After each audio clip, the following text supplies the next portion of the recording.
Governments deny it. Militaries deny it. Even the mainstream media denies it. But they are here, and they've been here for a very long time. The Mutual UFO Network has been on the front lines uncovering the truth since 1969. And now we're sharing that truth with you.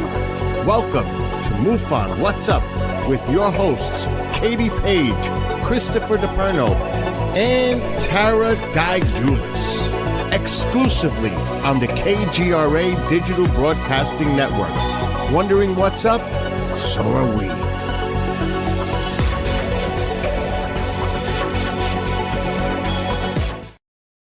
What's up, everybody? It is Tuesday night, and you're listening to MUFON What's Up Radio, the show that says discovery starts with curiosity, and curiosity starts with MUFON. Brought to you by KGRADB.com. I hope you go to their website and check them out and all their great content they have there for you to enjoy. As always, we're endorsed by MUFON, the Mutual UFO Network, always asking that all-important question, are we alone in the universe? I am your host, Katie Page, Colorado MUFON State Director. Tonight, do we have a special treat for you? We have Don Ecker. I'm so excited. He has been in this field for a while and just knows so much, and I'm so excited to get to know him and learn so much from him. I wanted to remind all of you again that Contact in the Desert is live. It's back, and I know the prices went up just a smidgen, but it's still time to get those early bird tickets. So this is held June 2nd through the 4th in Indian Wells, California. Just go to contactinthedesert.com and get those early bird tickets. And also, I hope to see you out there in Roswell at the UFO Expo. KGRA will be there, and we'll be all hanging out. So I hope we see you all there as well. I would like to bring in my co-host. We have Tara Diulis. Tara, how you doing? Hey, what's up, Katie? What's up, everyone? What's up? Hi. What's up? What's up? Hi, how you been? Great, just great. Glad to be here. I missed you. Been missing you. So I know it. I can't wait for spring and summer so we can all get together like we all do all the time. I know all the conferences and travel and all that stuff. So it's gonna be a fun year this time. It will be. They're coming up. Yep. And I'd like to bring in Chris DePerno. Chris DePerno is the state director of New York, and Jerry and Jenna. Give me that. Hey. Stop stealing my hat. I'm cold as much as you are. Hold on a second here.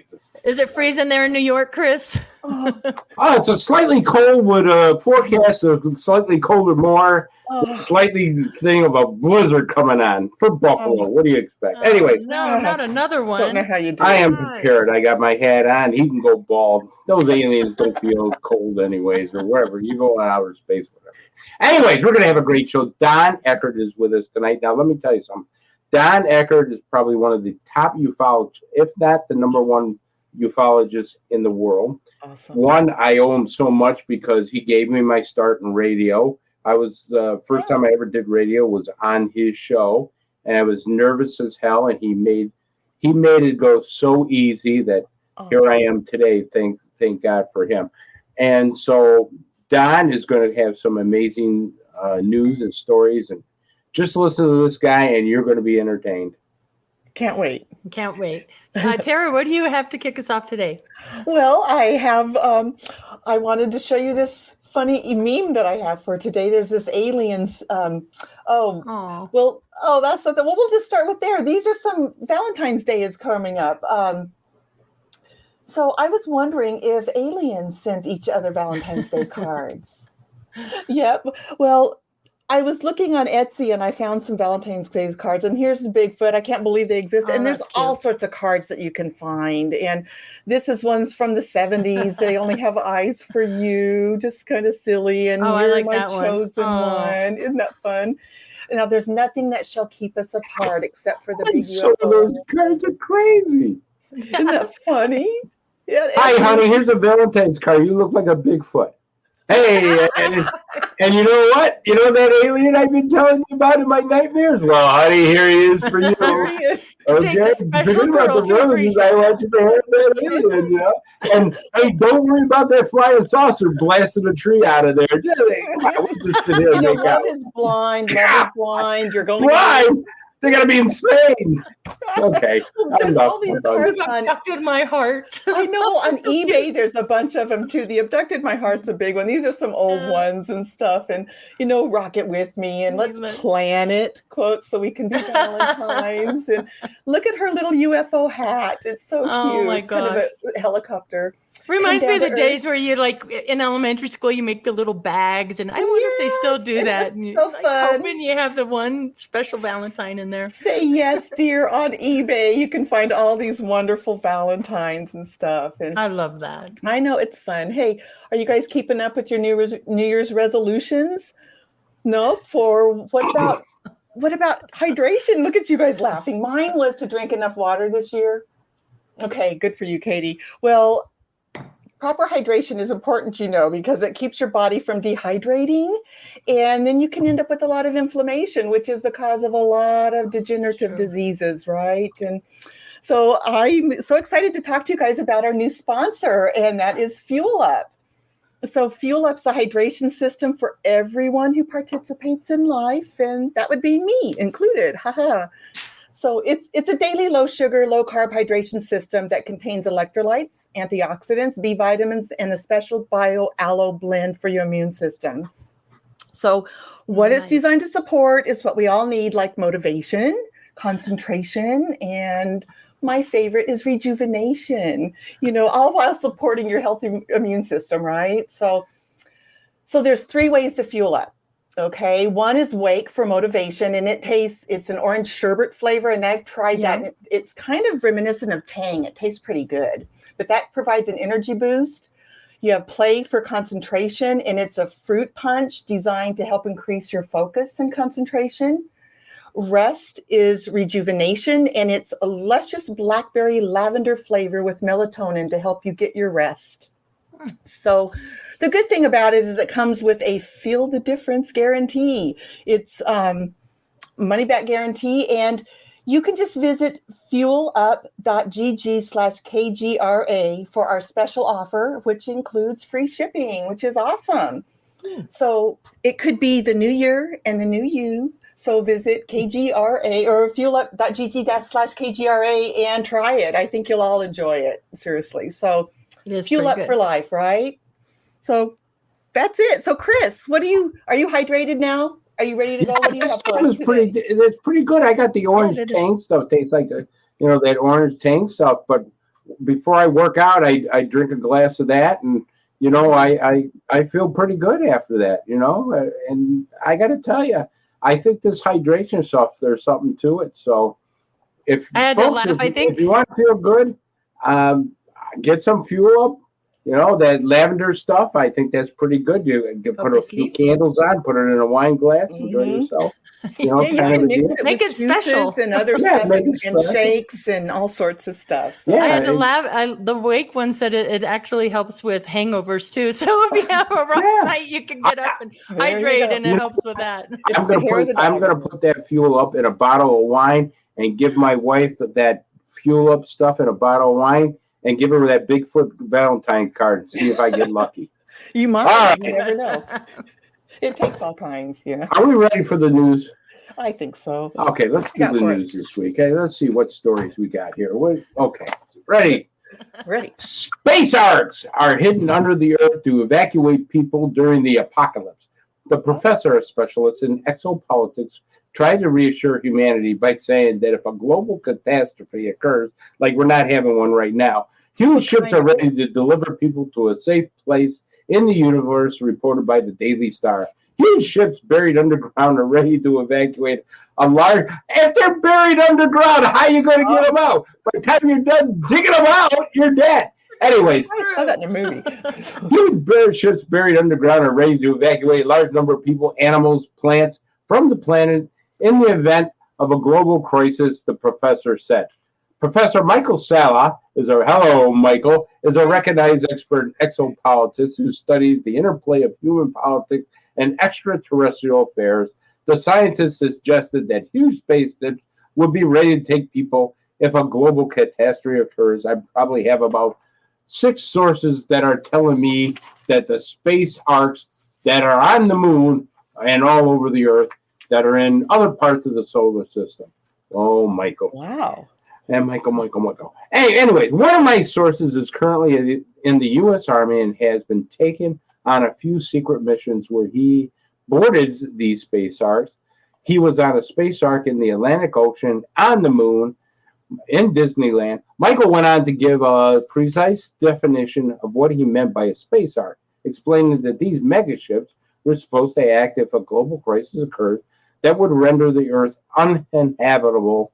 And it really looks like an ark as described in the legend of Noah's Ark. It is a lot. Hey, wait a minute. I bought that. That's my ark. I bought that at a used ark sale. All right. Me and Jerry went to get that. What do you think? That's going to take the MUFON crew off if we have a catastrophe. I was going to ask, do we need lottery tickets or how do you get on board there? Yes. Well, don't worry about it. I think there'll be plenty of seats on my ark. Oh, good. If I can get it, that'll be more fun anyway. I'm going on. Yeah. And stuff.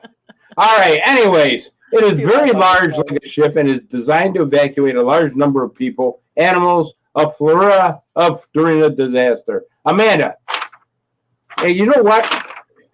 Amanda, let's roll that video. We got to roll that video.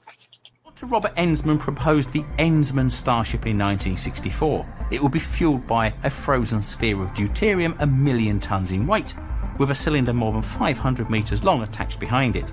The deuterium would power a set of nuclear fusion rockets with 3 90-meter living compartments capable of containing more than 200 people. Whilst the propulsion is still under research, the next problem is reliability. With no one in the emptiness of space able to help and turning back not being an option, an interstellar vehicle would have to be incredibly reliable, because the crew would have to make any repairs with what they had on board or die in the attempt. Any vehicle carrying the future of humanity to a new destiny would need to be almost infallible. But there's an even bigger problem: keeping the crew healthy, happy and focused. Regardless of how many there are, they're all going to face issues no one has ever faced before. That's true of whether the space ark is a sleeper ship with everyone on board in suspended animation, or a living ship with the crew awake and working. They will know that going home is not an option, and wherever they end up will have to become home. They'll experience a different type of social development from what happens here on Earth, and no one can say how that might turn out. Spare a thought for the crew of a generation ship. Those who leave Earth know they will die before the journey is over, but the generations born during the flight won't have a home planet, and they will live with the knowledge that they are only there to make life better for people coming in the future. There is also the horrifying concept of advances in technology, meaning that a better, faster ark is launched after the first one and reaches its target planet sooner, so that the first crew, having spent 200 years in flight, arrive to find a human colony which has been there for 100 years or so. The question of how to keep the peace is also a difficult one. The crew would have to become a self-policing community. How could that be enforced? More argued that family units have been more successful than military units in colonisations of the past. The last thing you need is people wanting to kill each other by the journey's end or before. There's also yet another issue. If all goes well, there's no epidemic or some other form of disease problem and the space ark is completely reliable and the crew remain focused on their mission, there's the additional possibility of human evolution continuing and taking an unexpected turn. I think Bigelow's working on these. So, Katie, what do you think? Are we going to be taken by an ark? I think Bob Bigelow is working on these space pods.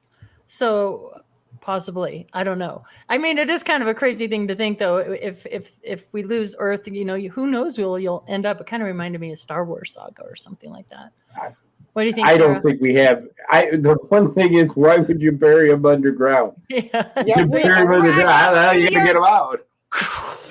You have to go down through a bolt of lightning. I think I saw that in a movie to get underground, and then the ship comes out or something. And I don't agree with the whole family thing. Like, don't put families into there together because, you know, Thanksgiving one day a year is enough. Yeah. And could you imagine suspended animation or awake? I don't know. That just seems crazy. But it would be incredible if it were true. Well, as long as they got a bar on it, I'm happy. So if I got to go, they got to have a bar. Anyways, let's get to the next story. Here's one of my favorites. It's not scientific. NASA is funding these mind-blowing projects. The space agency gave money to researchers working on liquid telescope mirrors, a lunar oxygen pipeline, and Martian building blocks made of fungi. Oh, you're all full of fungi. As an endless job of figuring out how you can get space exploration into the science fiction future.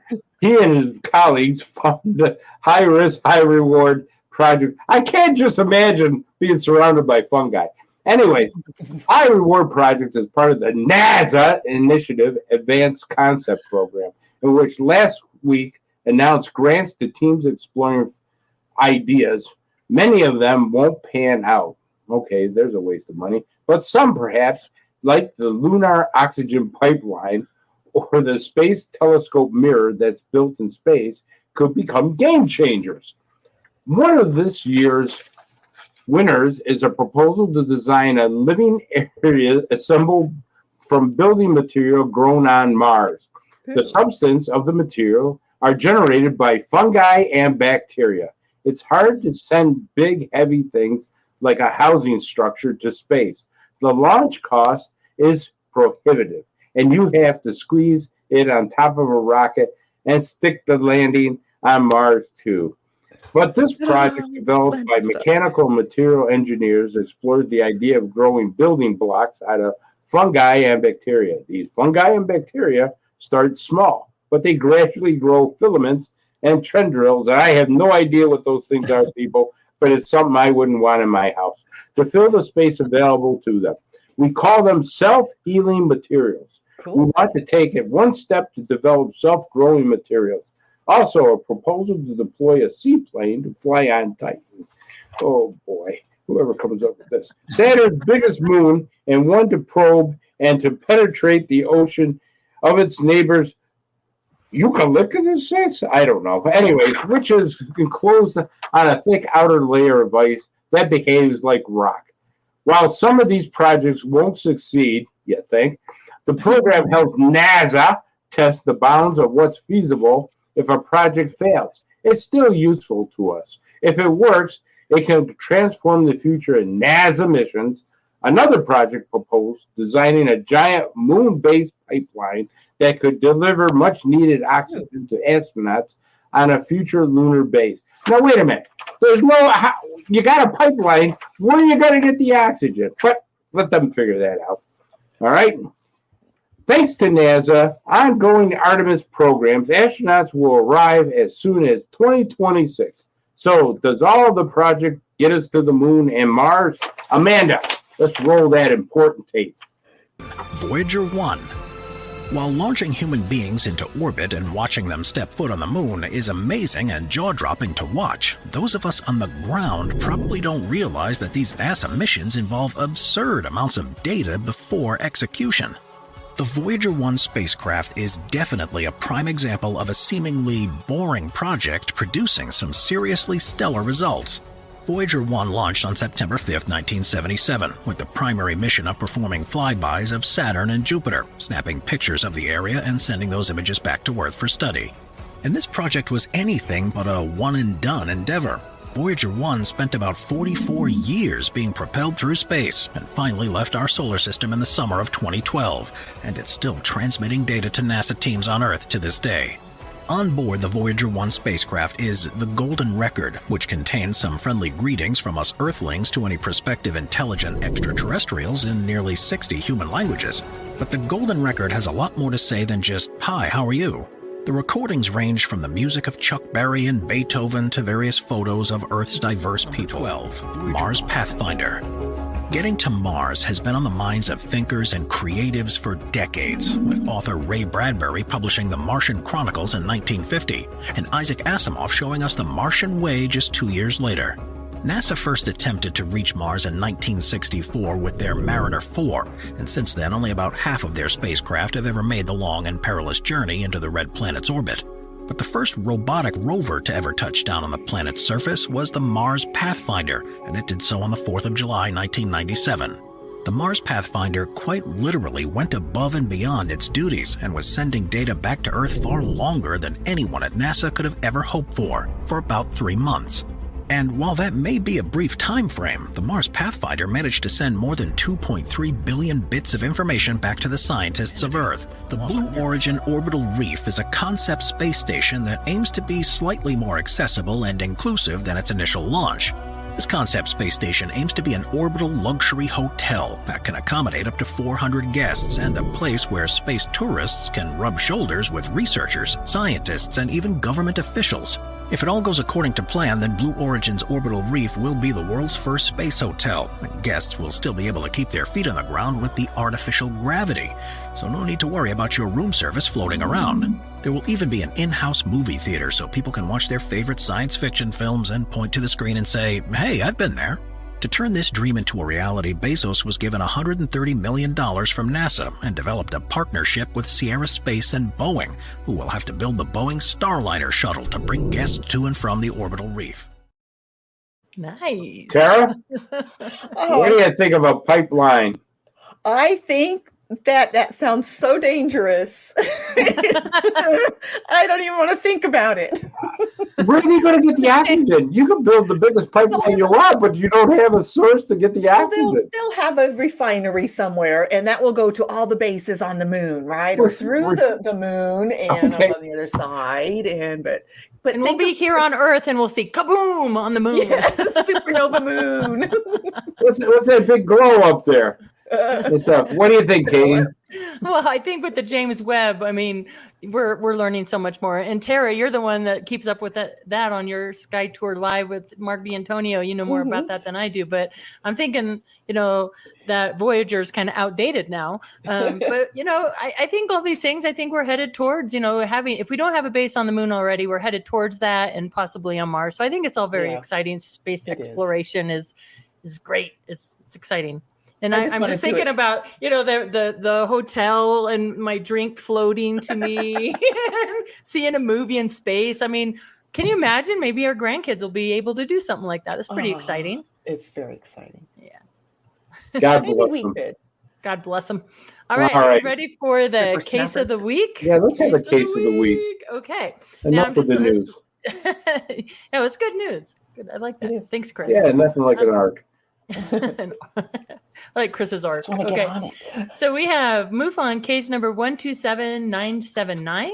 It was, again, another category 1 cases. I've seen like these category 1 cases. And forewarning, this is a really small little dot in the video. It's hard to see, but the more I watch it, we might have to play it twice. We'll see. But it does have really interesting movements. So this occurred January 11th, 2023. 4:30 in the morning out of Norfolk, Nebraska, and it was closed as an unknown UAV. And the witness claims that he's like, "I'm a former helicopter pilot in the Army. I saw a yellowish orange orb floating near me while I was out hunting coyotes in the early morning. By the time I started filming, the orb was already miles away. Sporadic acceleration, direction turning, and movement that is not possible with modern aircraft. No flashing lights or colored lights.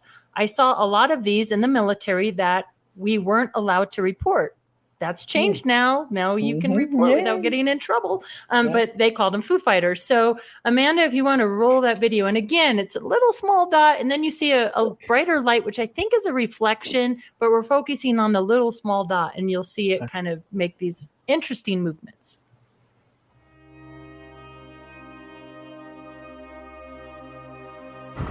Foo Fighter, and of course you're not with me.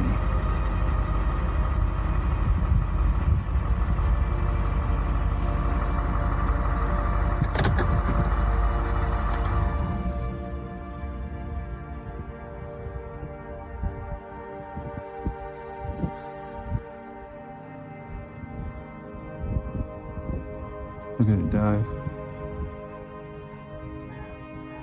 Dive.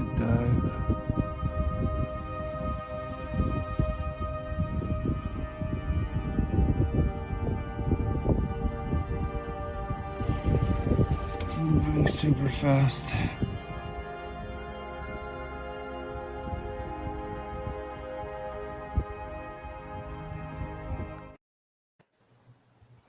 Okay, and then I have a couple still shots. Amanda, if you want to put up those photos. So that's one. Now, I think that might be of the brighter reflection that we see. And then the second one, there we go.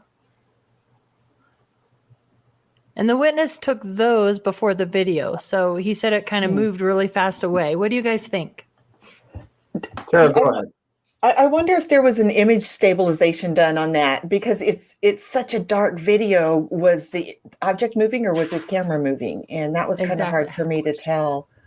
But, you know, I'd like to go to that first. So I'm not sure. Yeah. What do you think, Chris? Well, it's kind of high to be a Chinese lantern. And up that high, the winds are usually kind of erratic where, you know, it should be blowing all over the place. It's not really doing that a lot.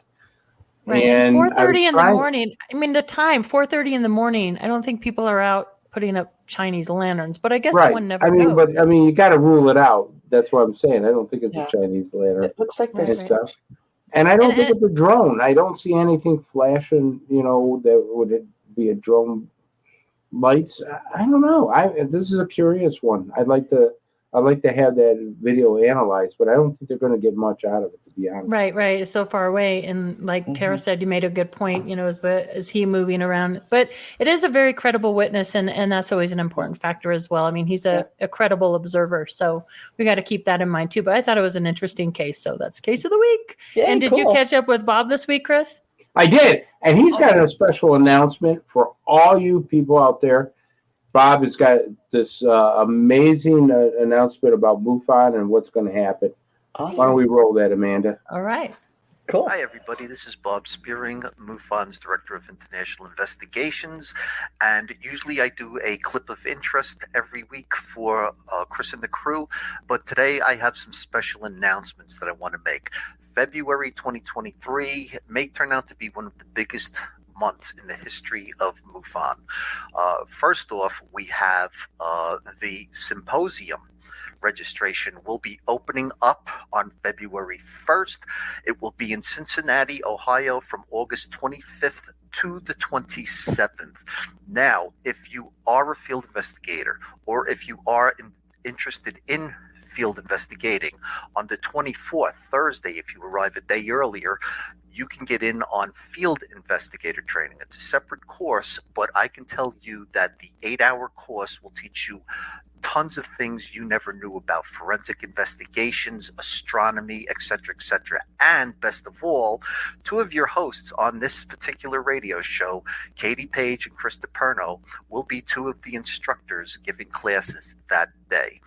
Next up, we have the soon-to-be launched premiere of An Accidental Truth, a movie from MUFON TV Productions. Do we have a clip there? Yes, we do.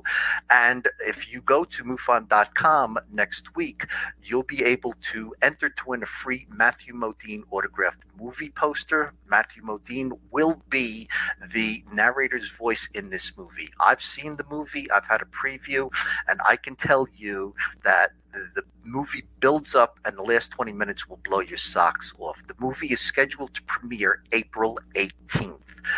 Next up, I want to let you know about what happens on February 10th. February 10th is probably the greatest day MUFON's had in a long time. It is the premiere of an Ancient Aliens episode devoted entirely to MUFON. It's called All About MUFON. I'm not allowed to tell you what's in it, but I can tell you that you're going to love it. Anything you ever wanted to know about MUFON, you're going to see in this Ancient Aliens presentation. So please check your local listings. History Channel, February 10th, for an entire episode devoted to the Mutual UFO Network. And finally, on February 10th, launching in conjunction with our Accidental Truth, with our MUFON episode, we will be launching the long-awaited MUFON map app. It will show you in real time on desktop, and let's show that first, actual cases from our 127 100,000 case CMS database at MUFON. Clicking on it on your desktop will bring you up one version of it. Here we see the mobile version of it. Now, how do you get this? Well, if you are a MUFON member, it will be free. It's just another perk, just like the Observer Network was launched 3 months ago, a social network for all MUFON members. This will be free in desktop and mobile version. The app will be available on Google Play stores, and it will also be available on the Apple App Store. Now, if you're going to wonder where it goes, type in MUFON, and this will pop up in your search results. This is the icon for our UFO map. Now, as I said, it will be free for MUFON members. For those of you in the audience who are not MUFON members but want to see a map with real-time UFO sightings all the way back to the very first case we've ever had in the MUFON CMS, it's only $1.99. Not only will you get the map for $1.99, you will also be entitled to 1 month free on MUFON TV via a 1 month subscription. So there's a lot going on with MUFON this month, and I just want to tell you, tune in for the Ancient Aliens episode February 10th. Tune in to get your map app available in the Google and Apple app stores. Tune in and sign up for the MUFON Symposium in August in Cincinnati, Ohio. And tune in to find out more about MUFON TV's production of An Accidental Truth. That's it for this week. I'd like to thank Chris and the gang for having me, and look forward, if you go to the symposium, doing some field investigator training with Chris and Katie. That's it. Thank you very much. Awesome. Holy cow. Yeah. That was a lot of news. Thank you, Bob. Thank you, Bob, for that. Wow. All right. That's exciting. It is. Yeah, it's all. I'm telling you, things are growing every single day. You know, you get one app out there, you get this, and people, if you join MUFON, you get this stuff for free. So, you know, it's all included in your membership, and you get to find out what the hell's going on out there. Right. And you More get that information MUFON is journal. good. Yep. Mhm. That's true. It's all good. All right. Is it time to bring in our special guest? Oh, yeah. Yes, yeah. Yeah. Let's do it. I'm so excited. Okay. Don Ecker was the director of research for UFO Magazine. His wife, Vicki, was the founder of the magazine starting in 1986. As a medically retired law enforcement officer, he puts a skeptical and honest eye on UFO and paranormal subjects. Ecker hosted the critically acclaimed radio programs UFOs Tonight and Strange Days for 6 years, interviewing the UFO and paranormal fields, influential personalities, and related areas. Later, along with his close friend, television and film star Dwight Schultz of the A-Team and Star Trek fame, he hosted Dark Matters on the Reality Radio Network. Don Ecker is a Vietnam vet. Thank you so much for your service. Thank you. And a medically retired law enforcement officer. Again, thank you for your Thank service. you. And Chris, too, as well. Yes. It's not an easy job. Ecker enlisted in the U.S. Army in 1969 and was selected for a top secret agency. After his training, he was posted in Okinawa, and in 1971, he was assigned to Vietnam. In April of 1972, Ecker was wounded and honorably discharged after several months of recovering in military hospitals. He has also appeared on Larry King Live and numerous documentaries on the History and Discovery channels and on Coast to Coast AM. While working as a police detective in 1981 and 82, he investigated 2 cattle mutilation cases, eventually leading to his creation of the vampire novel Past Sins. Welcome to the show, Don. Thank you so much for being here. Thank you. Thank you very much. And thank you so And much for your service. Thank you. Thank you, Don. I got to ask you, Michael Sala, I want some of the ganja that man's got, okay? Chris will tell you that for years in UFO Magazine, and I can be real honest here, right? Oh, of course you can. I Please. exposed the bullshit artists from left to right in this field. And boy, let me tell you, there were a lot of them. Now, I'm not saying Michael Sala is a bullshit artist, but if he really believes that there are hidden arcs in the ground waiting to take us all off planet, I just got to have some of that ganja that man has. I got a bridge to sell too. You know what I mean? Yeah, but you know what? We got to bring these crazy stories to light. That's what the news is all about. Bringing this stuff to light and stuff. Yeah. But hey, listen, last week we had a guy claimed that alien abduction forced his divorce. So who knows? That happens. All the time. All the Well, hey, maybe, who knows?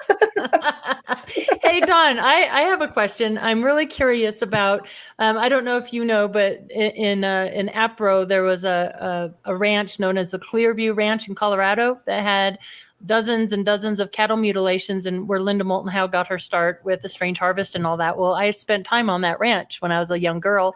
And so I'm always very fascinated with the cattle mutilation phenomenon. Can you tell us about those two cases you researched and what you believe is going on with that whole phenomenon of mutilations? Yeah, I can.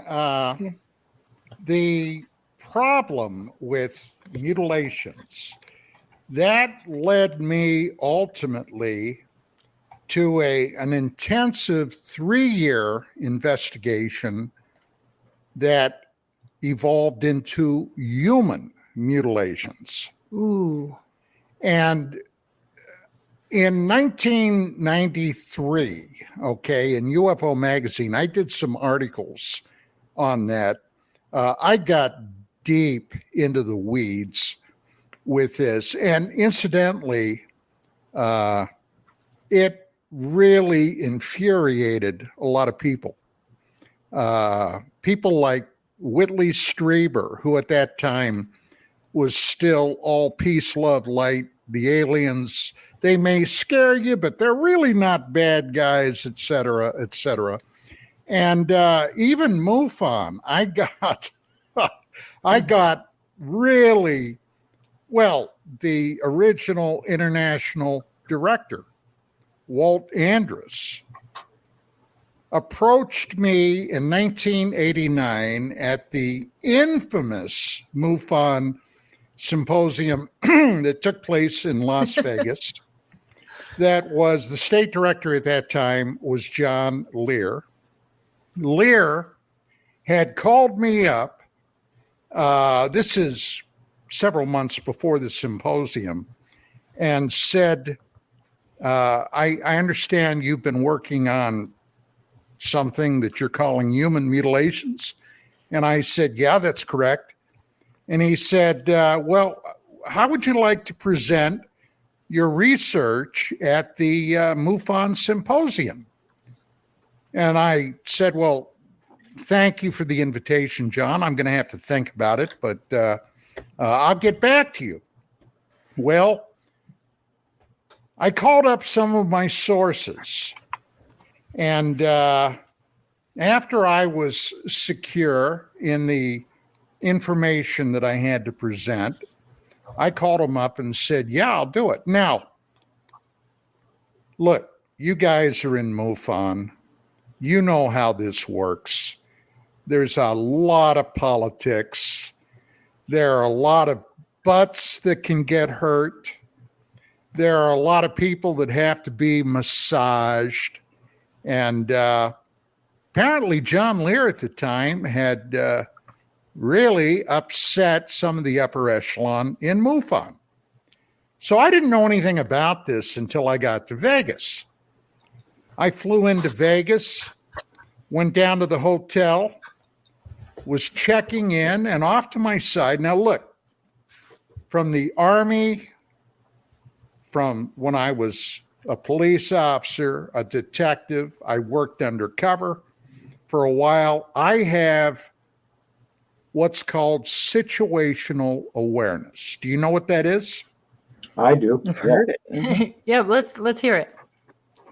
Situational awareness is, for example, you walk into a room and you automatically take in everything. There are people in there, you size them up very quickly. There's a door that leads outside. There's a window that leads outside. If something were to happen, could I make my escape out this way? Oh, that guy looks pretty rangy. I better keep my eye on him. Do you understand what I'm saying? Yeah, I think Yeah. that's very important in this day and age, especially. Like we all do that anytime we go anywhere. Well, there were 3 guys standing off to the side, right beside the check-in desk. So I walked up. I gave the clerk my name, said I have a room reserved here. And suddenly one of those guys started walking up to me. And I looked at him, and it was a short guy, much older fellow. And he said, "Are you Don Ecker?" And I looked down, I smiled, and I said, "Yes, I am." "Well, I'm Walt Andrus, the international director of MUFON. Cool. And I'm here to tell you, if you speak at this conference this weekend, I can promise you'll never speak at another MUFON venue ever again, forever." Yikes. And I said, "Oh, okay." Isn't that interesting? And in my mind, I'm thinking, "You ignorant bastard." Oh, no. Okay. Do you know who I am? I'm the director of research for UFO Magazine, but I didn't say that. I didn't want to get into anything right there in the lobby. So I got my key and I got my bags and went up to my room. Well, then the conference happened, and that conference is infamous. Do you know everything that went on there? No, No. I don't. But I I'm think you're going goofy. to tell us. Well, have you ever heard the name William Moore? Yes. Mm-mm. Okay. Well, ladies, I think you have a lot of research to do. Have you ever heard the name Paul Benowitz? Yes, that one I know. Familiar. Okay. Well, William Moore was the guy with Charles Berlitz who wrote the very first book on the Roswell incident, Oh, the Roswell incident, Right. by William Moore and Charles Berlitz. Incidentally, they also wrote the book on the what the heck was the name of that ship that went invisible in World War II? The Eldridge, I believe it was.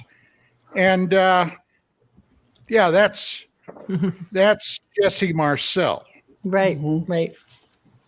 who was the intelligence officer, the 509th Bomb Group, which at that time was the only nuclear-ready military group on the planet. Okay. But anyway, Moore wrote the Roswell incident. Well, then, and Moore also was a member of APRO, the Aerial Phenomena Research Organization.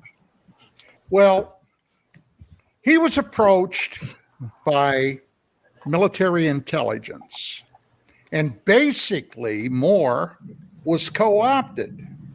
He believed that if he worked covertly, secretly, hand in glove with military intelligence, that they would let him in on some of the secrets. Well, at that time, there was a civilian scientist by the name of Paul Benowitz. Now, Benowitz was out in the New Mexico desert, lived in a small town right outside of an Air Force base. And Paul Benowitz, who was a scientist and had some contracts with the Air Force, became convinced that he was seeing extraterrestrial activity over the base. And he had gotten in touch with some of the base leadership. They kind of brushed him off. In fact, what he was actually seeing, apparently, I wasn't there, but I'm going by what I've researched, some top secret military experiments. And they were trying to shoo Benowitz away. But he was one of those guys that would not shoo away. He had been involved and fascinated by the UFO thing at that time for years. He had even been involved in some research with a scientist by the name of Leo Sprinkle, who back in those days was known for researching alleged abductions. Okay. Well, make a long story short, they weren't having any of Benowitz, and he became they saw him as more and more intrusive. And somebody somewhere within the bowels of AFOSI decided to mount basically a disinformation program against Paul.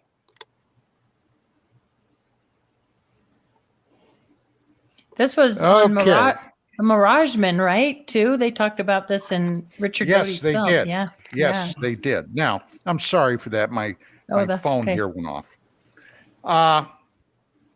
So Paul Benowitz went so far as to contact his state U.S. senator, who began making inquiries. Well, then AFOSI struck. One of the people that literally, intentionally, knowingly fed Benowitz disinformation was, at that time, superstar UFO researcher Bill Moore. Moore knowingly fed Benowitz lies. And AFOSI did more, much more.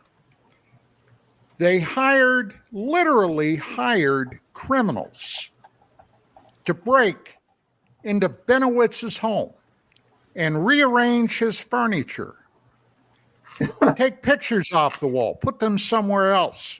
He would be out, come back, find this, and the poor guy became convinced the aliens were out to get him. Well, it got to the point where Paul Benowitz, a civilian scientist, a United States citizen, was driven into an insane asylum, a mental hospital. He had a complete mental collapse, all at the behest of the United States government. And Moore, at the UFO Symposium in 1989, the Saturday night, admitted all of this in front of the audience. Now, wow, I was there. My wife was there.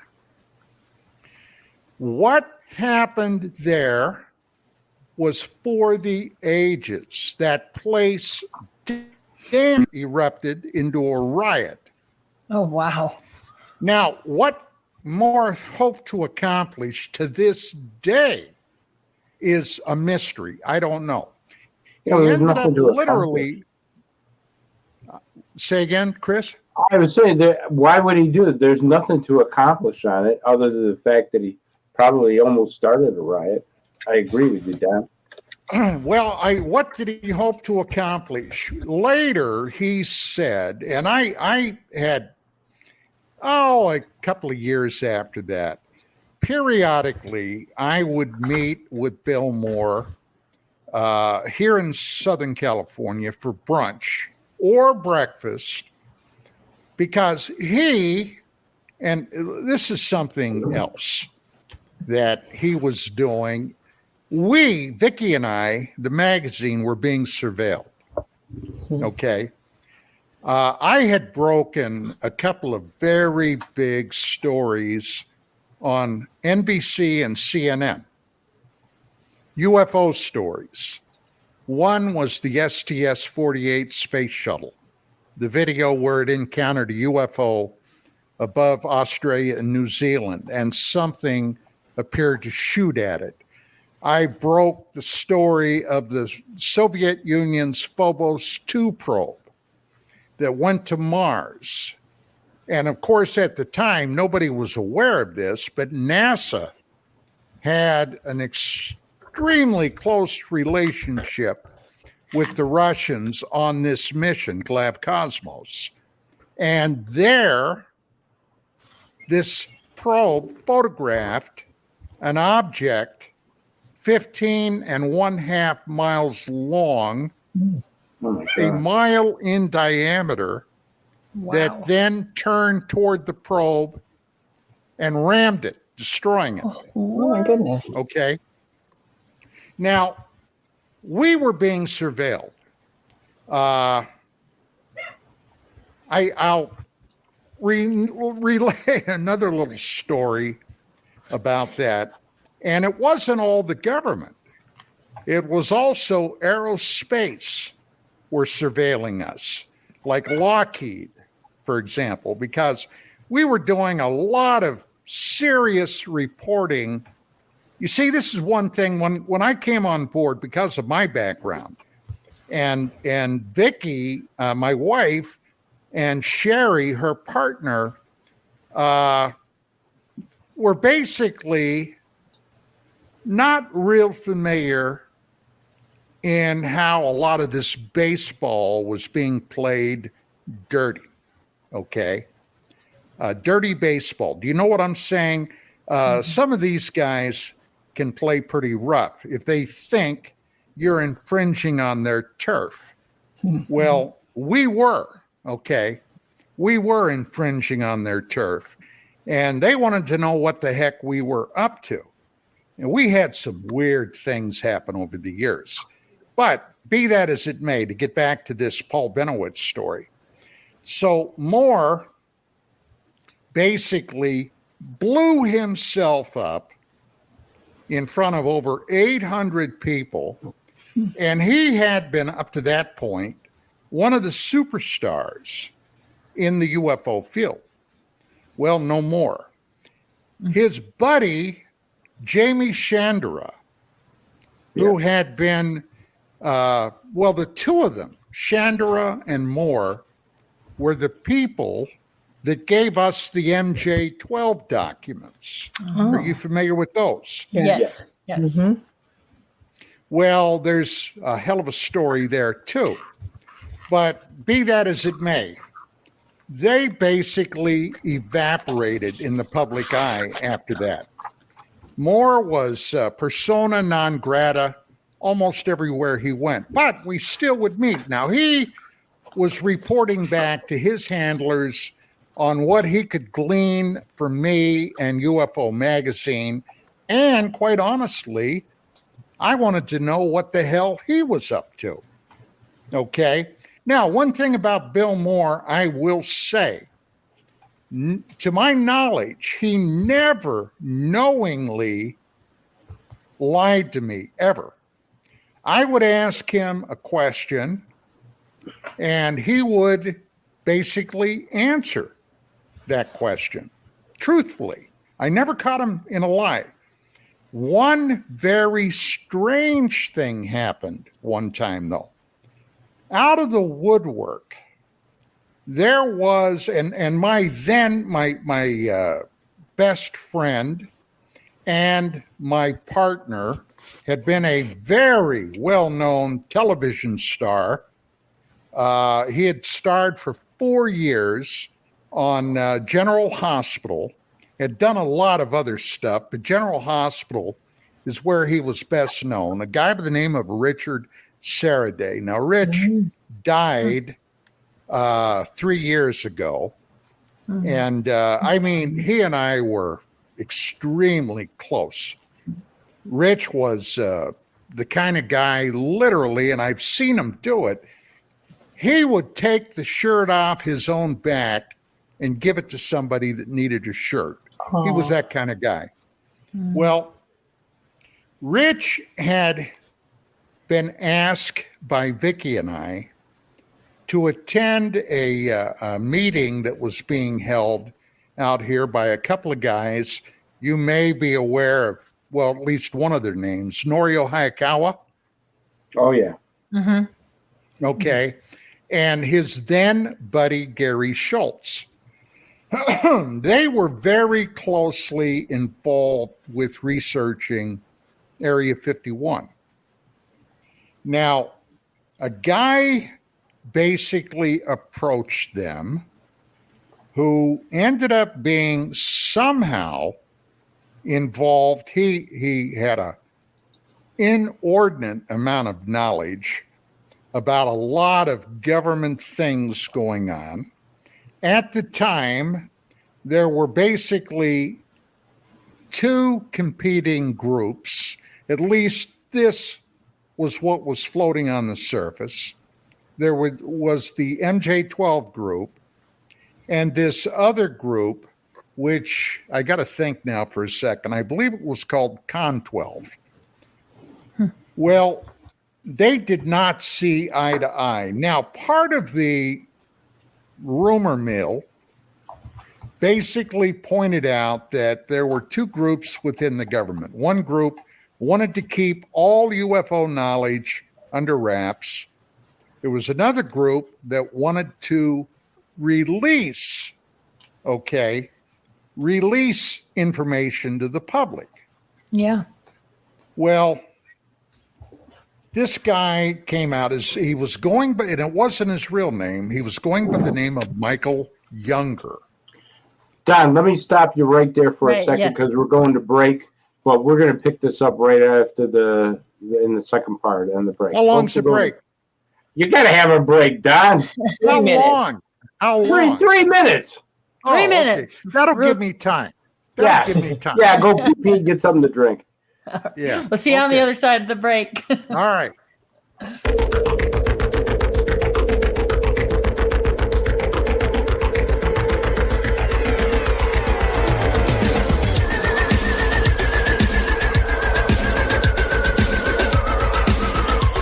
Hey members, the new KGRA DB app is now available on iOS and Android devices. Gain on-demand access to any KGRA DB programming. Download any show directly to your mobile device to listen or watch on the go.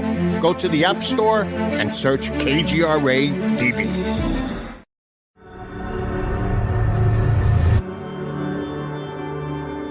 MUFON is the voice of thousands of like-minded people who want to see change. We speak up against UFO secrecy. We engage governments and agencies around the world on the topic. We share information with the public through our journal, website, newsletter, social media, and even our own TV channel. When you join MUFON, you add your voice to the cause. Few things are more important in our time than understanding the UFO question. Join MUFON. Find your friends.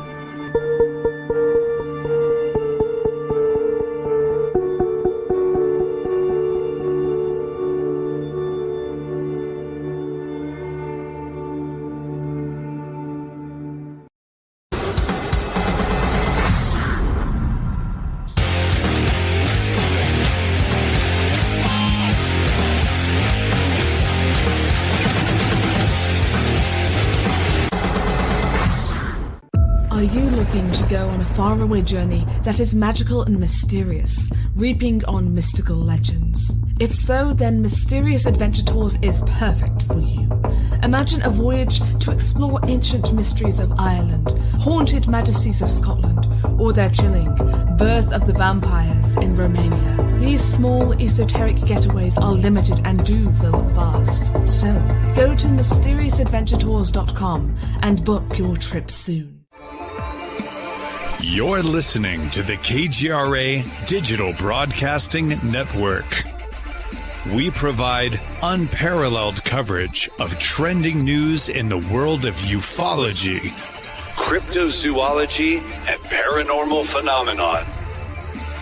Whether you're watching our video live stream or listening to one of our audio programs, you are getting the best from world-renowned researchers and hosts, guiding you through topics the mainstream won't touch.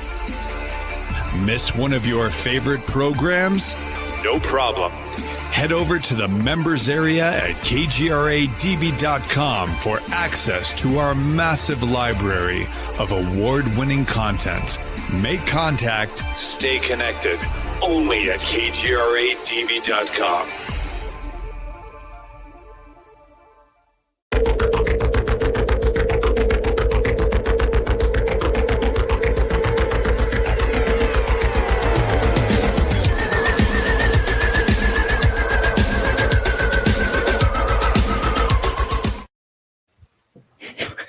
And we're back. We are back, and we were talking about these two opposing groups. One wanting transparency and the other one wanting to keep the secret, which is still going on to this day. All right, let's continue, Don.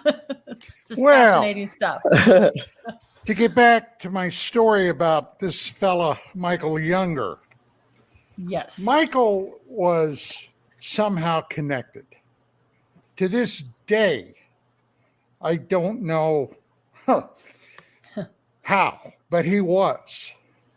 He would bring us documents from various companies, corporations, and what have you that were doing things in tandem with various federal agencies. And I ended up, my first 5-year radio run started in 1991 and went up through 96. It was on the cable radio network called UFOs Tonight. Nice. Cool. And I had, matter of fact, for what it's worth, I was doing UFO broadcasts before Art Bell. Art Bell was, back in those days, still doing political talk on satellite radio.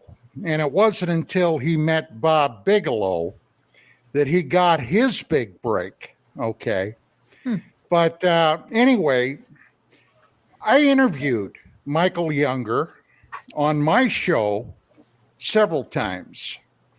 And Rich Saraday, who had originally gone down to meet him and do a story for UFO Magazine, he and Younger became friends. Now, Younger, for some reason, at the time, wanted to get buddy-buddy with me. And I got to tell you, I was a little skeptical.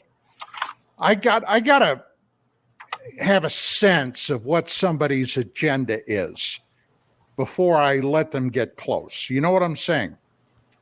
And I just, quite frankly, I wasn't real warm and fuzzy about this until I knew exactly what was going on. Well, one night when we were going to have Younger and Rich on my show, the studio where I did my broadcast was in the small town of Sunland, okay, California, which is 15 minutes from Burbank, 15 minutes or so from Burbank.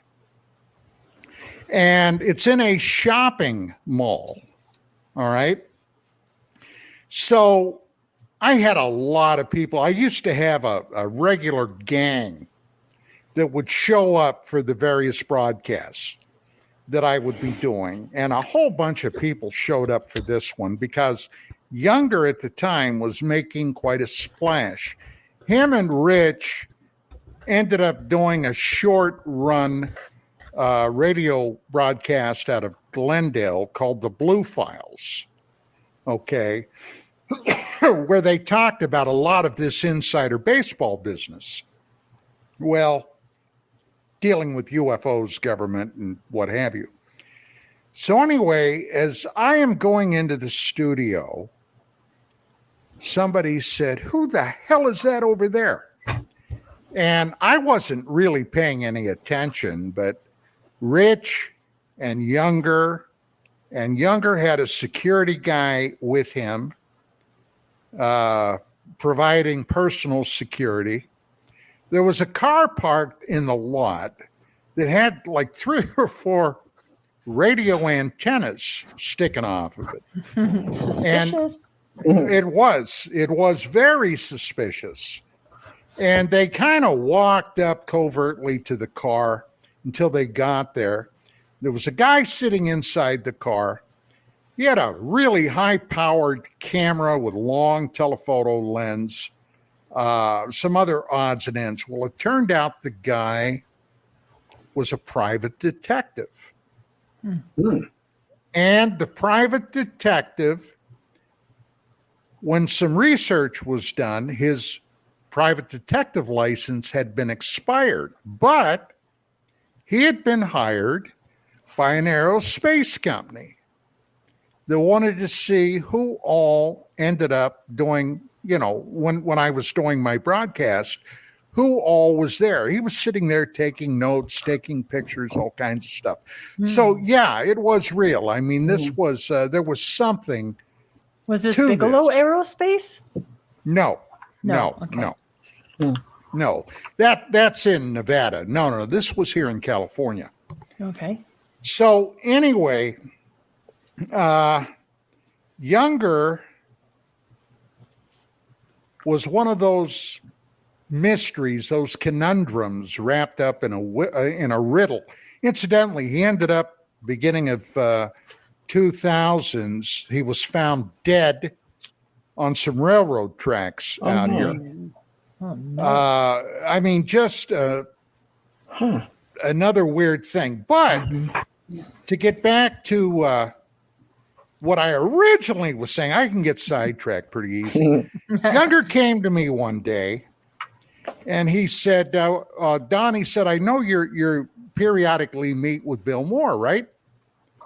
And I said, yeah, because Richie had told him. And I said, yeah. I said, I kind of like to keep an eye on him. And I said, if I'm being honest, he wants to keep an eye on me.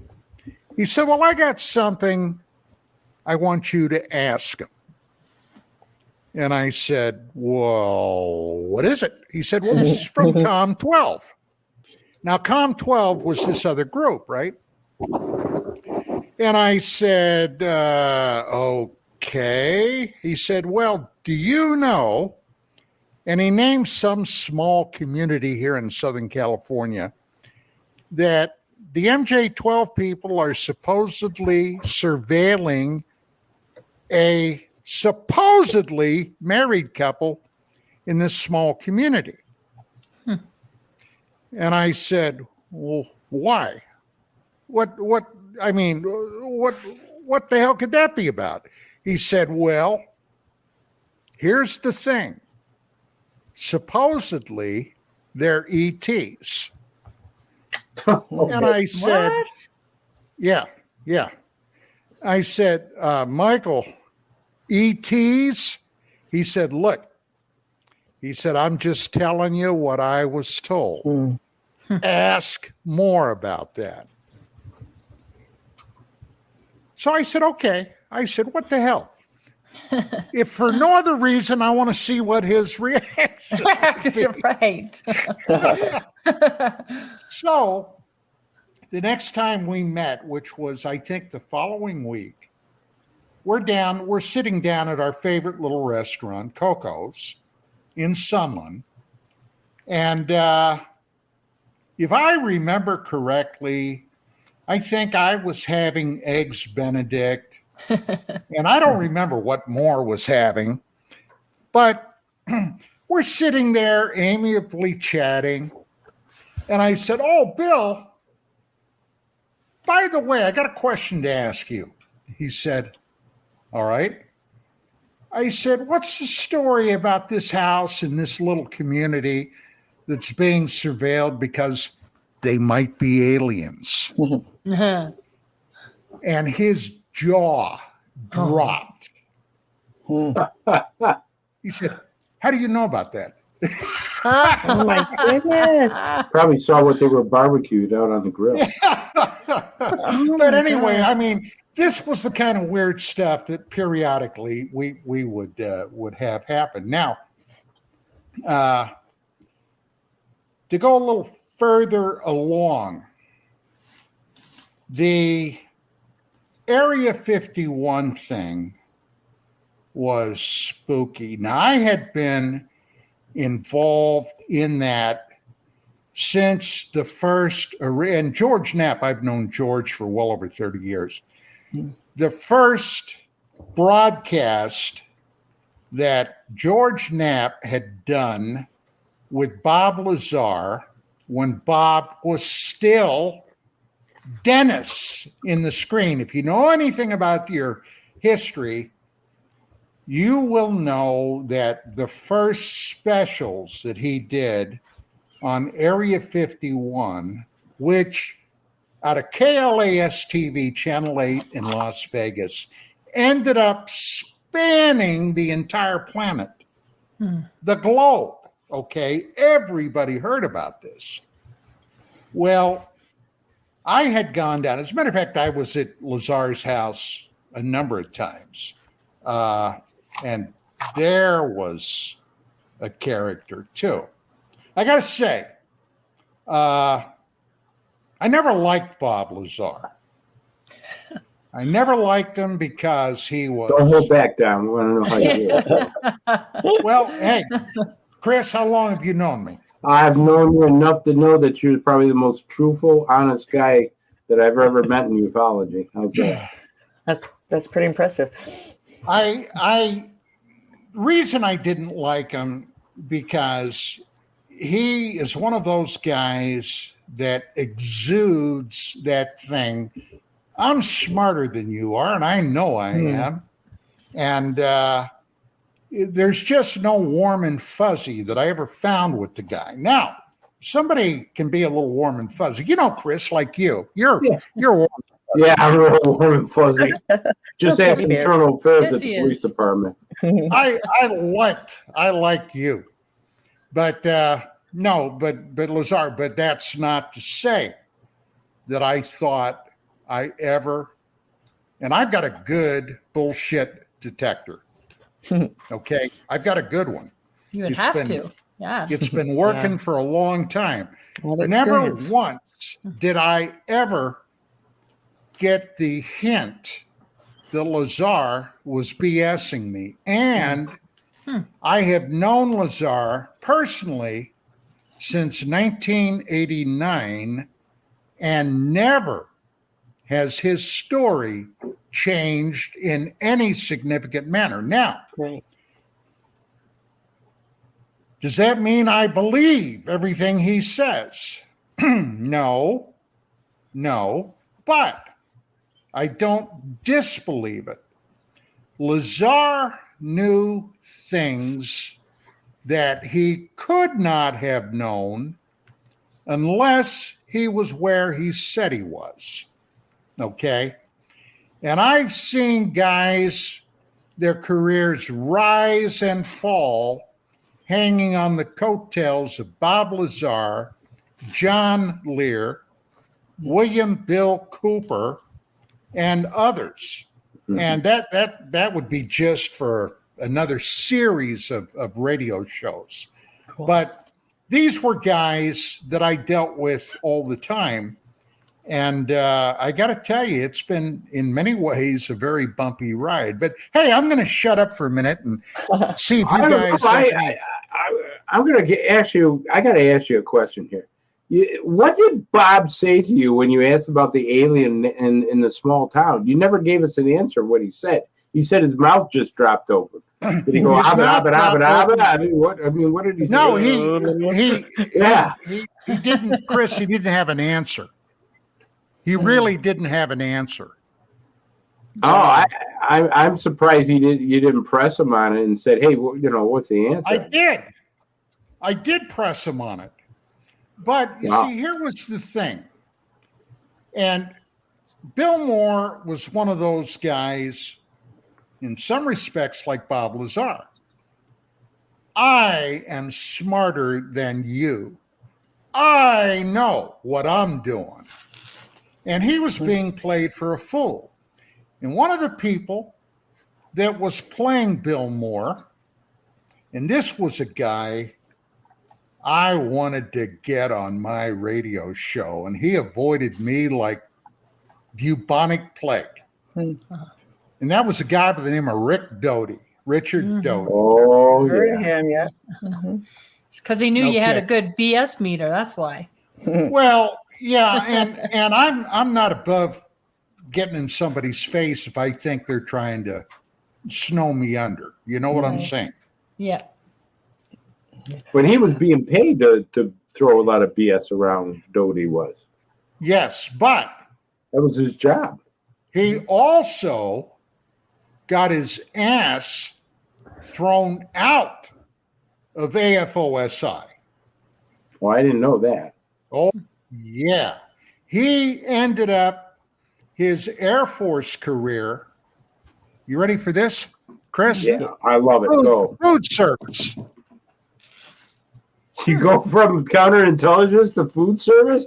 Boy, you really screwed up. I tell you, you go from reading top secret documents to making cheese omelets. That's exactly a career changer there. Holy cow. Yeah. Oh my gosh. Yeah.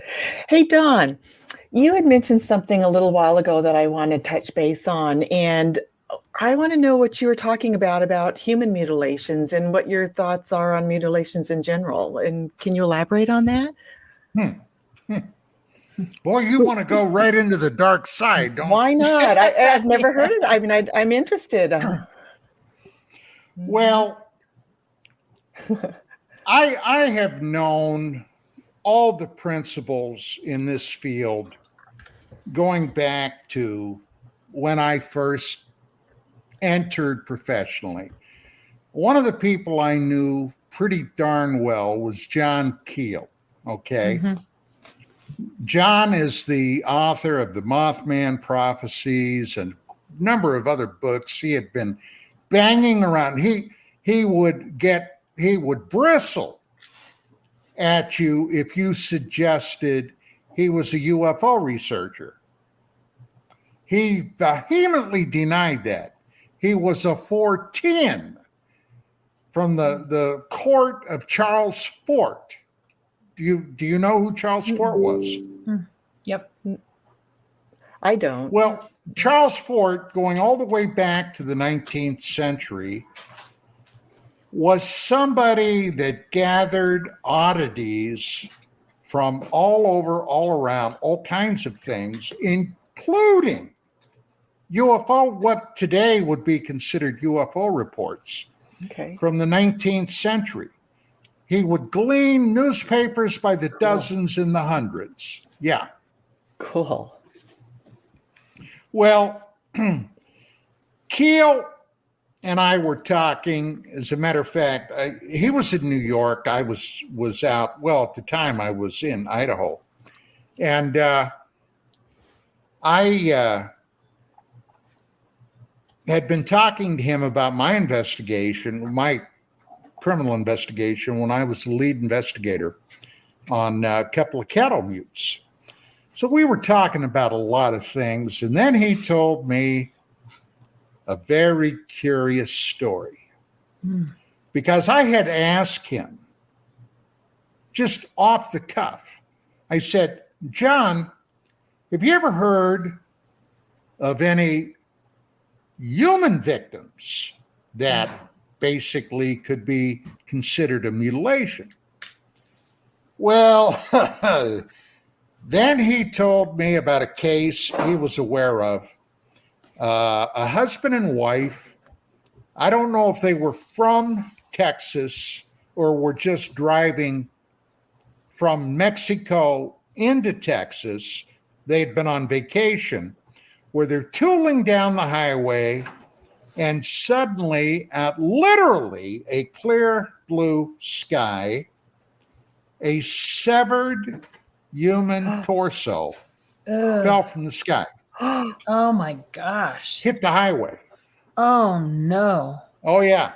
Didn't see that coming. Yeah. Yeah, I'm sure they didn't see it coming either. No. Oh my gosh. So, Honey, what was that? Oh no. Yeah. So anyway, that put me on the trail of it. When I get my teeth sunk into something, I don't easily let go. Well, yeah. So I started doing some research. Now, at the time, the state director for MUFON in Idaho was a guy by the name of Don Mason. And I met him. I was going back. I had medically retired from the police department in '86. Okay. And I was going back. I had gone through a divorce at that time. My then wife and I had lost a child that had died of an illness. And as often happens in a case like that, you know, for whatever reason, the marriage begins to unreel and fell apart. So I needed something to keep my mind active, and I went back to school. Okay, I was taking a number of computer courses. And this guy that I knew actually his wife had been a member of the department. This guy that I knew Don and introduced me to him. And Don was a go-getter, okay?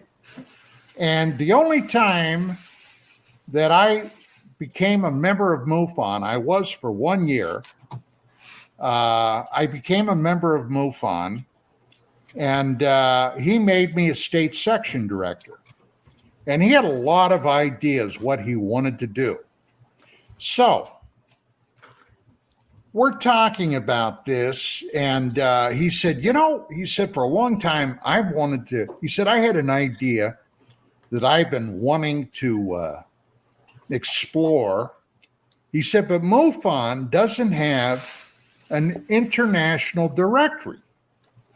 In other words, I don't know who the state director is in Nevada, right, Montana, Washington, Oregon, Texas, whoever. He said, I'm going to call up Walt Andrus. Now, later, I was to conduct my own little investigation about that very thing. And I'll tell you about that in a second. But he had written up this proposal, and he sent it down to Andrus, and then he called him. And he said, Walt, this is what I want to do. I want to because we were having a lot of sightings, quite a few cattle mutilations, that kind of thing. And he said, I want to put together a fast reaction outfit. In other words, if something happens in Nevada, we can get the Nevada team to rush out and investigate it. If something happens in Montana or Oregon or Washington. And Andrus listened to him, and then Don said, can I get a list of the names of these various, states, leadership organization? And Andrus told him, no, he wouldn't give it to him. Well, that struck me as counterintuitive. Mm-hmm. Why the hell not? Why not?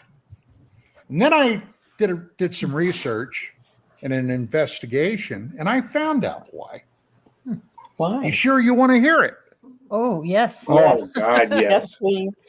Yes. Walt had originally, and John Schuessler and others, had originally all been members of APRIL. Mm-hmm. Now, if you know anything about APRIL, mm-hmm, you'll know about Jim and Coral Lorenzen. Right. They were the original civilian UFO research organization going back to 1952. Right. And Coral was a firebrand. She had no problem in calling somebody a dumb son of a bitch if she thought they were a dumb son of a bitch. I love it. Okay? Well, Walt, this is what Coral said. I wasn't there. I didn't see it. But Walt and Schuessler raided her files. Uh-oh. And they got a list of the academics that APRO would send cases to, and the people around the country that belonged to APRO that Walt basically ended up soliciting to join his new group of MUFON. In other words, he stole her records. Oh. And to the day that Coral Lorenzen died, she said that if Walt Andrus, I'm sorry, this is funny. If he self-combusted in front of her, she would not have pissed on him to put out the fire. Oh my God. Oh. Well, So, hey, you ask, I told. Thank you. Whoa. I kind of like it and stuff. Well, I'm in a state of shock, but let me ask you a question about disclosure, Don. I mean, everybody's talking about disclosure. It's coming. It's not coming. It's not going to happen. It's going to happen. This, that, this. Don, what's your take about disclosure? What's going to really happen? What do you see 2022? As it turns out, Chris, that's the paper I'm working on. Gee, how did you know? Oh. Inside information. Disclosure, in my humble opinion, will never happen. Never. Never. Not unless the aliens come down from the sky and invade, the planet. It's not going to happen. And I'll tell you why. I have been doing some very extensive research into that question, and it's all wrapped up in two things. Okay, the whole UFO conundrum. It's wrapped up in intelligence machinations going back to at least the Second World War, ultra top secret stuff. And at the end of the war, our burgeoning intelligence apparatus got involved because of, among other things, Operation Paperclip, which was bringing Nazi rocket scientists, all kinds of stuff into the United States secretly, undercover, whitewashing Nazi records of these guys. They all should have been, in my opinion, taken out and hung from the highest tree. Leading the bunch, if it would have been up to me, was Werner von Braun, who was, a lot of people are not aware of this, an SS colonel, Nazi SS colonel, SS. Great. All right. Who ran slave labor, Jewish and others that the Nazis considered subhuman, brought them over here. Now, a lot of what they brought over here involved matters of the brain, mind control, and other things.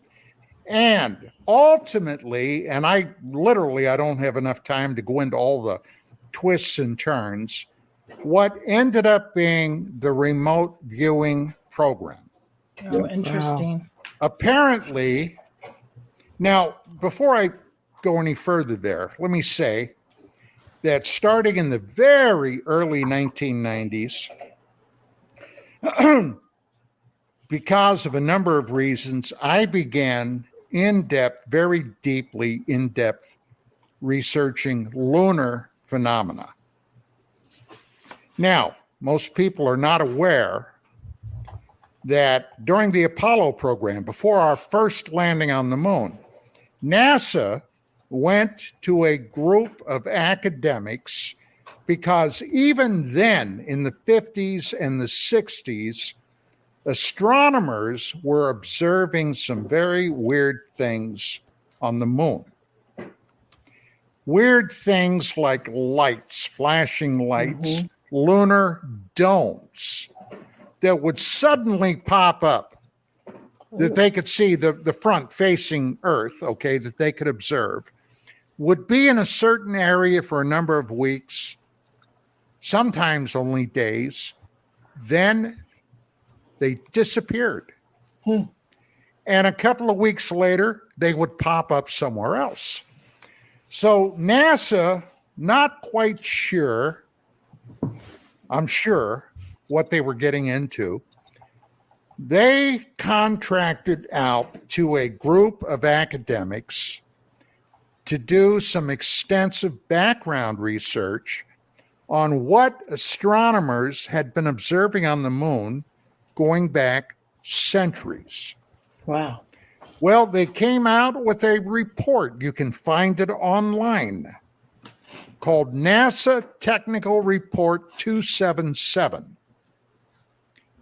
And in there, world-class astronomers have recounted over 400 years of lunar observations of anomalies. 400 years. So anybody with a brain would figure out, well, there must be something going on up there. Well, this piqued my curiosity. And I ended up actually discovering some, quite honestly, mind-bending photographs from NASA archives. Now, in 2014, I was the research producer on a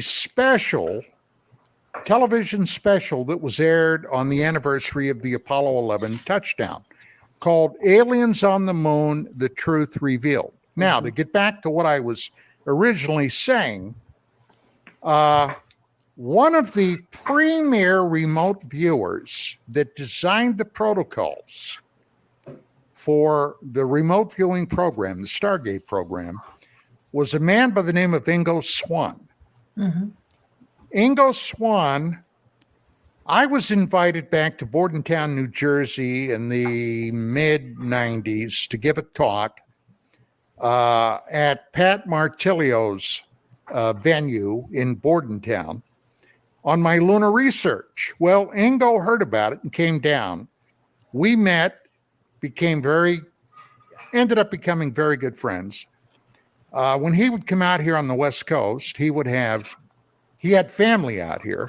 He would let me know. We get together for dinner and we talk and what have you. Now, he wrote a book that today is almost impossible to find called Penetration on his remote viewing program and some extraordinarily weird and even terrifying things that happened to him during his program of designing the protocols and what have you. Now, Swann was arguably one of the most gifted psychics in the world at the time. He passed away a number of years ago. He lived in New York. He was an artist. You can find his book, Penetration, in PDF format online. You can download it. It's free. If you're interested, I would highly recommend you get that book and read it because it will blow your mind. This guy was something else. But one of his remote viewing sessions had been contracted, and I'm not going to go into the whole thing, but by a very black intelligence agency that had him remotely view the far side of the moon, the side that never faces the Earth.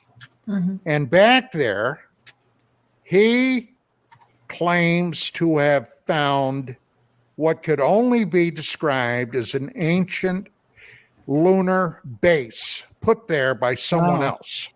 Cool. And these entities they're, according to him, human, or what he told me, they were humanoid. Okay. They were humanoid aliens that actually, if they were down here, could pass as a human being. As a matter of fact, he claims that there are some of those down here. Mm. But be that as it may, they are psychic. And Ingo told me that they regard our psychic ability as a threat. Okay. Now, That's to interesting. get back to why will we never have disclosure? On 3 occasions, according to my research up to this point, there have been direct contact between the extraterrestrial intelligence and representatives of the American government. And the dates that originally were given were 1947, again in 1983, and last but not least, 1992. Interesting. Was Eisenhower's one of those meetings? Eisenhower was 54, Okay. and that did not come up. Okay. So, but at any rate, I mean, I've heard the stories for years, the Eisenhower thing. Am I saying it didn't happen? No, that's not what I'm saying. But that date, 1954, 55, was not part of these dates. Now, something else, and this is the fly in the buttermilk. Okay. Supposedly, upper echelon within the Pentagon, the military, was made privy to something that emanated from the aliens that allegedly, and I stress allegedly, scared them to death. Whatever that was, Wow. and I have no idea. I've heard I that too. could Dan. speculate. I could speculate on what it might be. Speculate. I want to Please hear. do. Speculations. Well, okay, you got to realize that in all the years I've been doing this, I have literally interfaced with thousands of people. Okay. And I've heard practically every conceivable story you could suggest. Now, one of the stories I heard, and I have no way of knowing if this is crap or not, was that in the Roswell crash, human bodies were found. Yes. Okay. I've heard that too. Humans. Mutilated human bodies. Okay. Oh. So might that be it? I don't know. You've got to be aware. And hey, look, I've been bathing and swimming in this crap for over 30 years. In the 50s, hundreds of military pilots were knocked down. For a time, President Harry Truman ordered jets to shoot these things down to find out what was in them. Okay, this was after the 52 Washington, D.C. overflights. Right. Down in Brazil at a place called Fort Itapu. Let me get rid of this here. Oh, sorry about that. There was allegedly a case where, I don't know what caused this, but where a UFO came in and damn near evaporated a Brazilian military facility. Wow. At Itapu. There were other things that have popped up over the years. In 1962, a UFO flying in over Las Vegas, Nevada, blew up. Okay. Whether it was shot down or what, I don't know, but that's a matter of record. This thing blew up. 1991, the case that I broke on CNN and on NBC, the STS-48 case. Apparently something, my personal belief was it was a Ronald Reagan Star Wars weapon was fired at this thing using a technology called Brilliant Pebbles, which was one of the weapon systems that the Reagan Star Wars initiative developed to shoot down, blow up incoming ICBM missiles. So, you know, a lot of this may be coming out of the blue to you ladies, but you know, trust me, I've been up to my eyebrows in this stuff. So yeah, there is a there. I mean, this goes so far above and beyond lights in the sky, you have no idea. But the disclosure program basically will never happen. Now, something did happen in 2017. Harry Reid, the senior former senator from Nevada, gave a public press conference where he talked about securing financing for the ATIP program. All right. Now, very recently, and I mean really recently, I was contacted by somebody that was investigating whether this program actually was there or not. And the question came from a extremely highly placed scientific authority that had previously been with the Central Intelligence Agency. I know who this guy is. The person that I've been talking to allegedly at some point is going to introduce me to this person. And he is convinced that the whole ATIP thing was a scam. The money actually ended up being funneled to the Bigelow Aerospace people. Now, I cannot verify that. I'm just laying it out there. Okay. This is not even my personal opinion. This is what I was told. So, along with this public press conference by Reid, the Nimitz encounters, of course, came out. The Navy. And I witnessed something that I thought 10 years ago I would never in my life see. And that is giving the carte blanche to military pilots to openly discuss having sighted anomalies in the sky.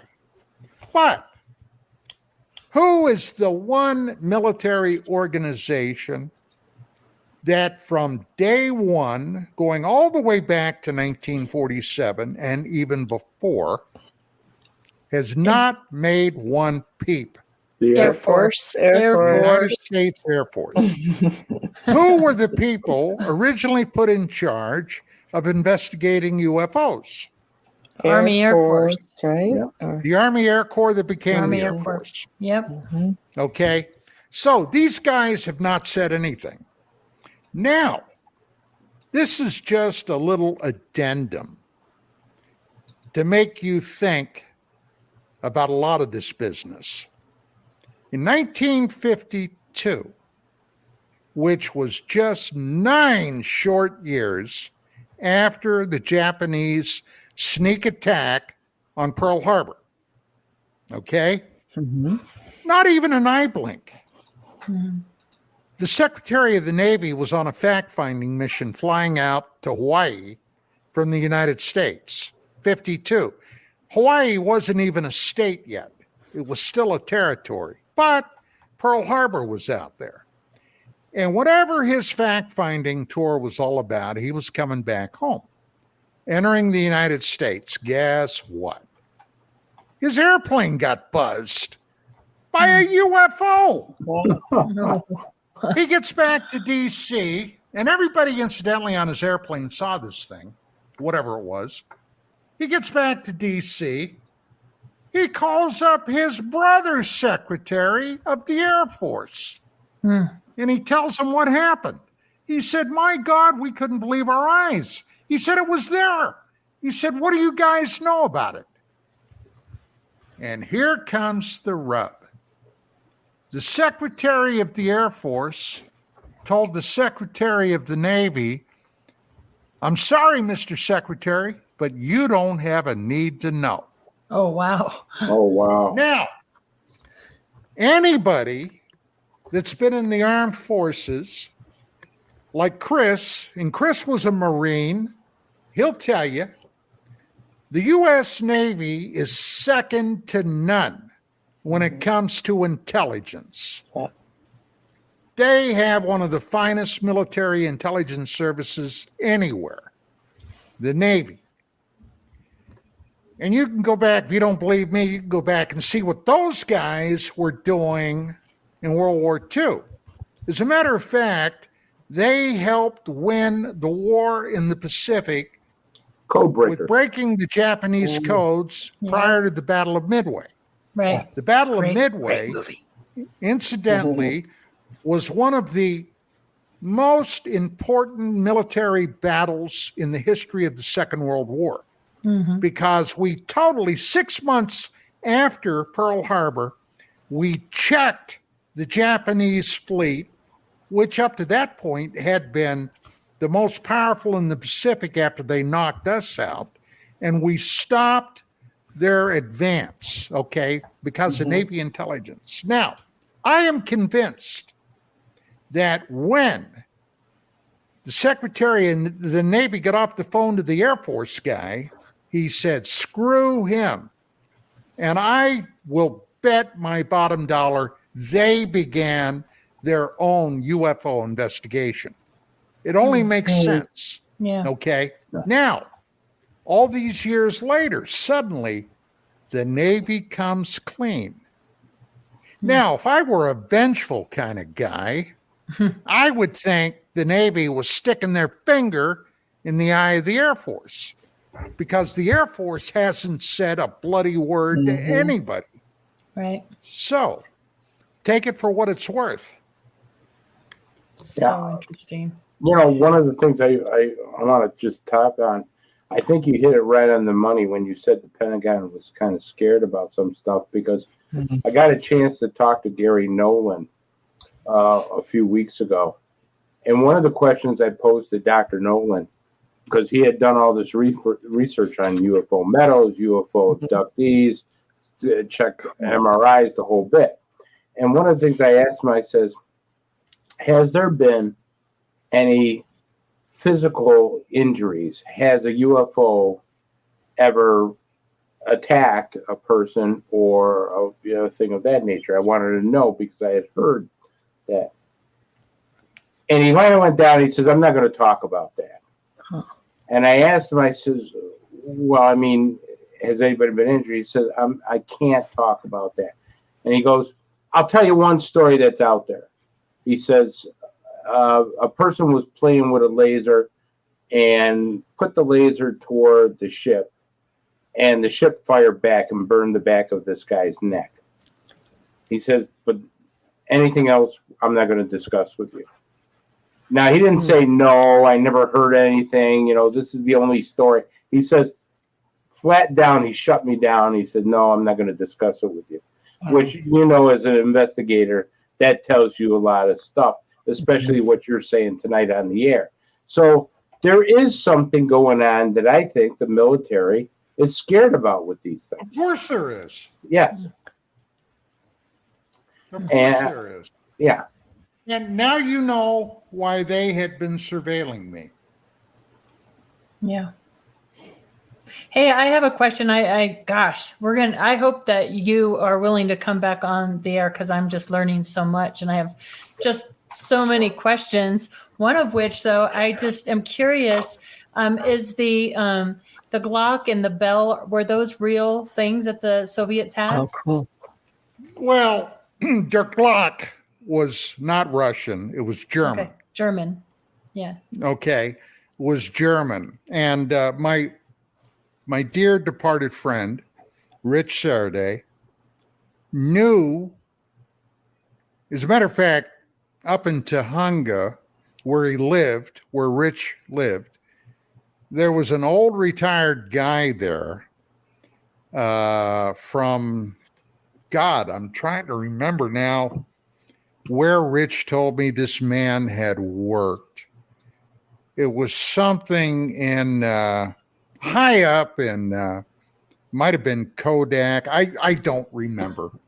But he had worked, this man, Rich's neighbor, had worked with some German immigrants that had come over from Germany after the war, World War II. And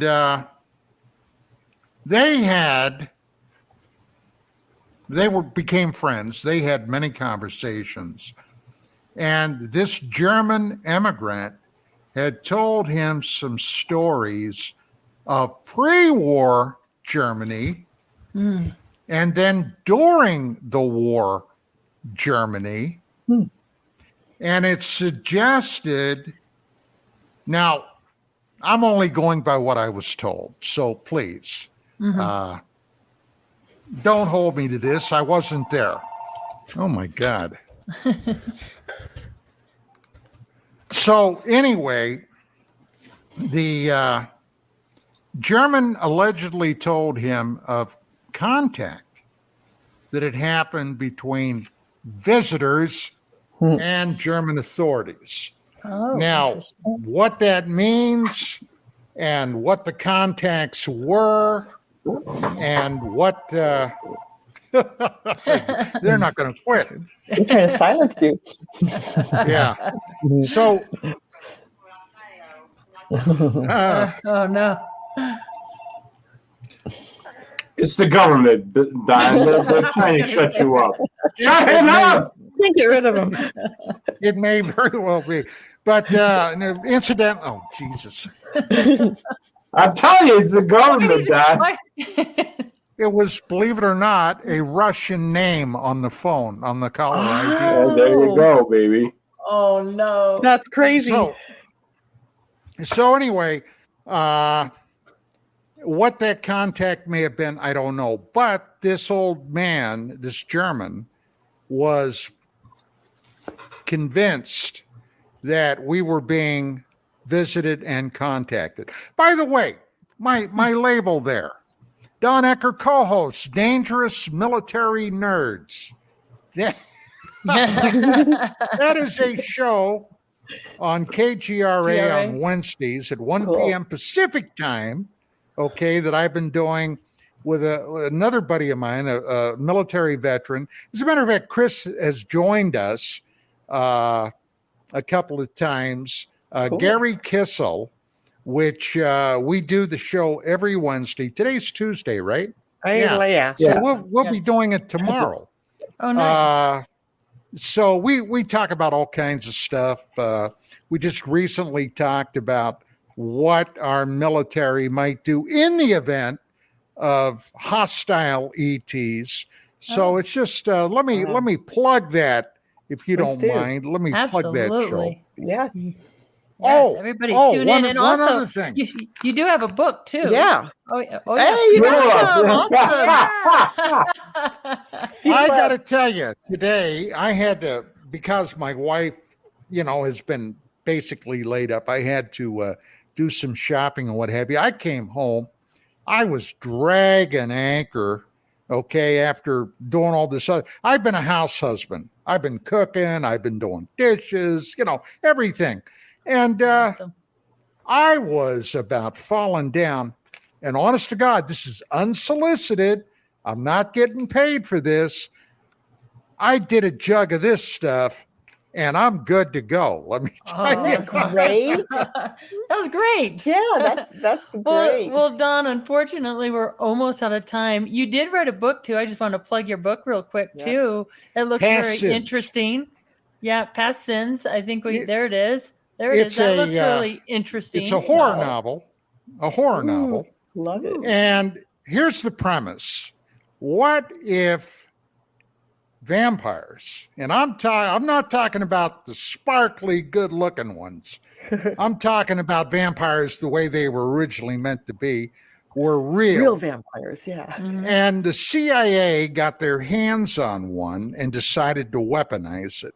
Oh. That is the premise of the book. Oh, that sounds fascinating. Wow. I have to pick me up a copy of one of those. Yeah, it's just been wonderful to have you here. I hope you come back on. I would love to have you on again.